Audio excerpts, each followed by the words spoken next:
ஒரு பெண் இறந்து மேலுலகம் சென்றாள். அவளை அழைத்துச் சென்ற 2 தேவதைகள், நீ மக்களுக்கு நிறைய நல்லது செய்துள்ளாய். அதனால் யாருக்கும் கிடைக்காத ஒரு வாய்ப்பாக சொர்க்கத்தையும் நரகத்தையும் சுற்றிக் காண்பிக்க கடவுள் எங்களுக்கு உத்தரவிட்டுள்ளார் என்றனர்.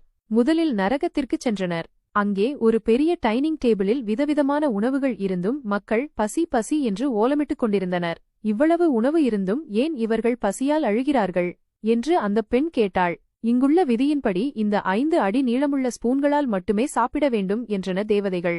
அவ்வளவு பெரிய ஸ்பூனால் எப்படி சாப்பிட முடியும் என அந்த பெண் அதிர்ச்சியடைந்தாள். பிறகு அவளை சொர்க்கத்திற்கு அழைத்துச் சென்றனர். அங்கும் அதே போன்ற டைனிங் டேபிள், அதே உணவுகள், அதே நீளமான ஸ்பூன்கள் இருந்தன. ஆனால் இங்குள்ள மக்கள் பசியால் அலறாமல் மகிழ்ச்சியாக இருந்தனர். இங்கே மட்டும் எப்படி என்று பெண் கேட்டாள். அதற்கு தேவதைகள், இங்குள்ளவர்கள் அந்த பெரிய ஸ்பூனால் ஒருவருக்கொருவர் ஊட்டிக்கொள்கிறார்கள். அதனால் அனைவரும் சந்தோஷமாக இருக்கிறார்கள். அடுத்தவருக்கு கொடுத்தால் அது நமக்கும் வந்து சேரும் என்பது தெரியாததால் அது நரகமாகவும், தெரிந்ததால் இது சொர்க்கமாகவும்